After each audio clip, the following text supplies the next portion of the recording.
perspective. In your book, you had much different things to say about Donald Trump than you're saying here tonight.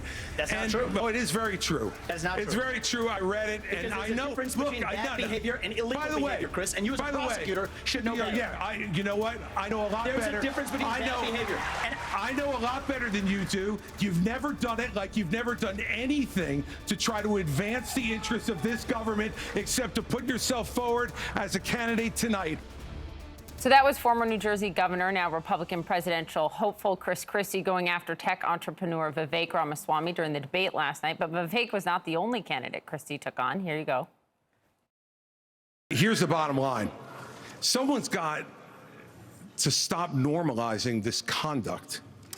Okay? Now whether or not you believe that the criminal charges are right or wrong, the conduct is beneath the office of President of the United States.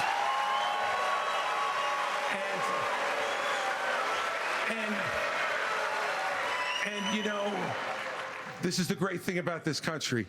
Booing is allowed, but it doesn't change the truth. It doesn't change the truth. Mr. Ramaswamy, you raised your hand.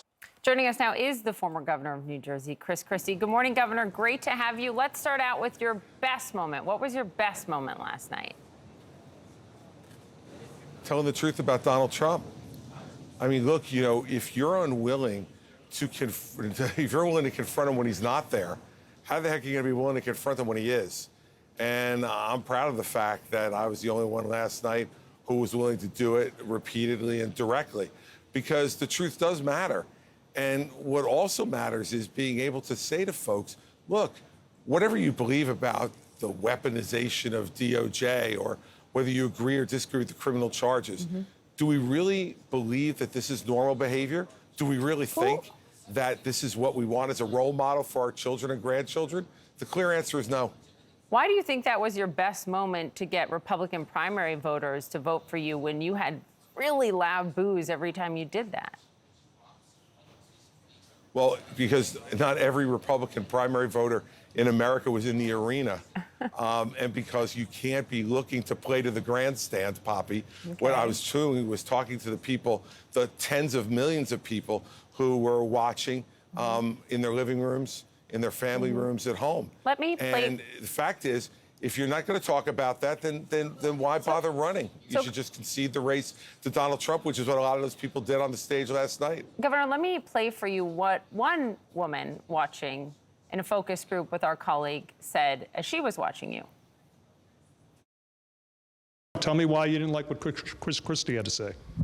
He was just argumentative, pretty much, and out after Trump.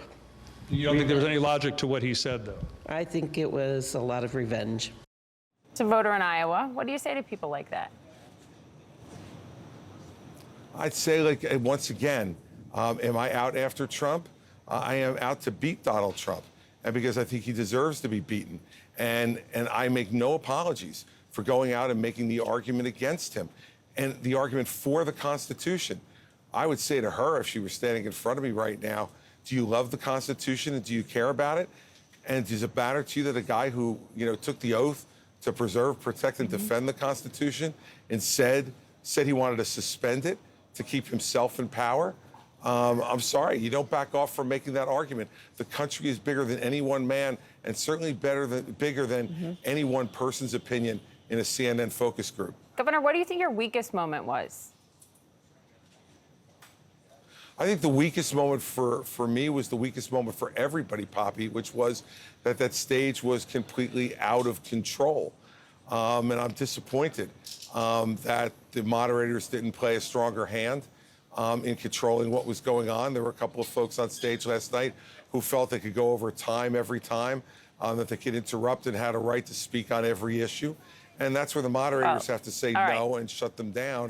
And that didn't happen. And so what it led to was there being no sense of control or focus on the debate during large portions of it. I asked your weakness, but I don't think you're going to answer that. You did get the second most talk time. I'll just say that. But I do want to let you answer a question on abortion, because almost all the other candidates got to weigh in on this last night, and you didn't. And I'd like you to clarify for the voters right now What would you have said last night if you were asked directly about whether you would sign and support a federal ban on abortion? You used to support a 20-week ban. Yeah, what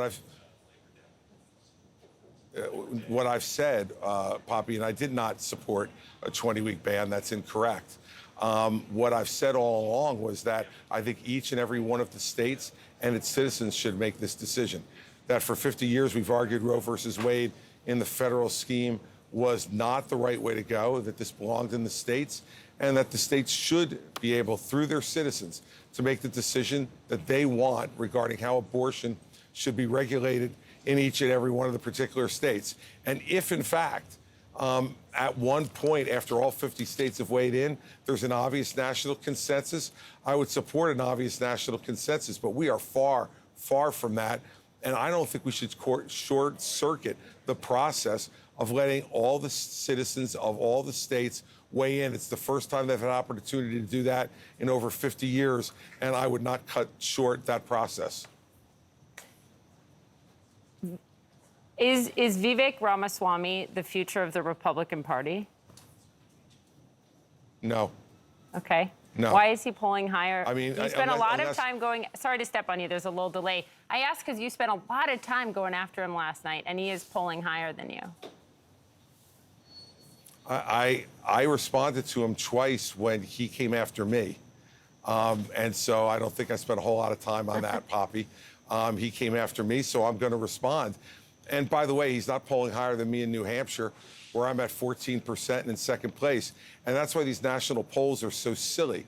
We don't have a national primary, as you know. And I'm really happy about the fact that I'm at a clear second place now, 5 points ahead of Ron DeSantis and 3 points ahead of Vivek Ramaswamy in New Hampshire. And that's where this is going to matter in the early states. That's going to set it up. So the national polls are silliness unless we decide to have a national primary, which is not what we're doing in this race. So, I am no more concerned about Vivek Ramaswamy than I am about anybody else in the race. And last night, he just decided that he was going to try to talk as much as he possibly could and insult everybody on the stage. This is a guy who's barely ever voted. And now he wants to insult all of us who have been giving to the public, been in public life for decades, sacrificing to try to make this a better country, while he's been sitting on the sidelines pouting and not voting or participating in the process. So, no, I don't think that's the future of our party. I think it's for the people who participate. Earlier this week, you said you thought Trump would debate in the third debate, that he would see the first one and then he'd see the one on September 27th. And you said he's going to get pretty damaged in the first two by not being there.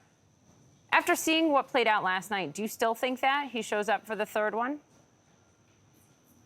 I do, yes. Are you looking forward to that? I'm looking forward to every one of these. Anytime you have an opportunity to be on the stage and lay out what you believe for the American people, it's a great opportunity. And I'll also say to you that it didn't matter to me last night in the end that he wasn't there, because I continued to say the very same things I've been saying on your airwaves and lots of others about Donald Trump last night. Character matters, the truth matters, and that his conduct is below, well below, what we should expect from a president of the United States. And so I believed that before last night. I believe it afterwards. And I'm not going to continue in this race without saying those things. And I'm proud to be able to do that last night and give voice to tens of millions of people in this country, if not hundreds of millions of people, who believe we can do better than Joe Biden and Donald Trump. We will see you again, I'm sure before, but we'll see you on the debate stage on September 27th. Governor Chris Christie, thanks very much for the time this morning.